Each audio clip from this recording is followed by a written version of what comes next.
débuts de la réforme à Strasbourg, eh bien, 1517, Luther affiche ses thèses à Wittenberg pour lancer le débat théologique dans son ordre et dans l'Église en général.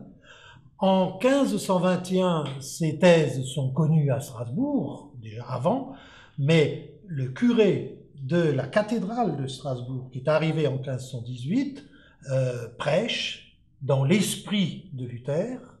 Il reprend l'esprit de la réforme et, d'une manière tout à fait significative, il va prêcher sur l'épître aux Romains, qui est évidemment l'épître clé autour de laquelle s'articule la justification de la foi, la grâce par la foi reçue par le Christ à travers les Écritures. Tout ceci, Luther l'a trouvé chez Paul, et c'est sur ça que va prêcher Matthieu Zell à la cathédrale. Il va accueillir deux autres réformateurs, Bucer d'une part, le grand réformateur de l'Alsace, Capiton, un autre grand théologien. Ils vont être accueillis par Matthieu Zell à la cathédrale, où ils vont prêcher. Ils vont aussi être accueillis par le magistrat, chose importante. Le magistrat est favorable à l'introduction des idées de la réforme à Strasbourg, qui à l'époque est une ville libre et qui dépend que de l'empereur, pas de l'évêque, pas des seigneurs, mais qui a son organisation politique particulière qui est menée par le magistrat. Et le magistrat soutient cette réforme à Strasbourg. En 1524, on a donc déjà réorganisé les paroisses à Strasbourg. En 1529, il n'y a plus de messe catholique à Strasbourg.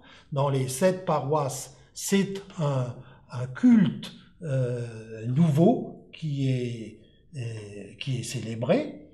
Et autour de chaque paroisse, on va également mettre en place déjà des écoles pour que les gens apprennent à lire, à compter, mais aussi à pouvoir lire eux-mêmes le message de l'Écriture. En 1538, il faut évidemment continuer, maintenant que le primaire est fait, le chapitre de saint Thomas reprend sa mission de chapitre des doctes et des savants, et le chapitre de saint Thomas va faire venir du collège royal, c'est le collège de France, où il y avait Guillaume Budet, des grands savants, eh bien, il va faire venir Jean Sturm, et Jean Sturm va mettre en place la haute école, qui deviendra plus tard le gymnase, la haute école.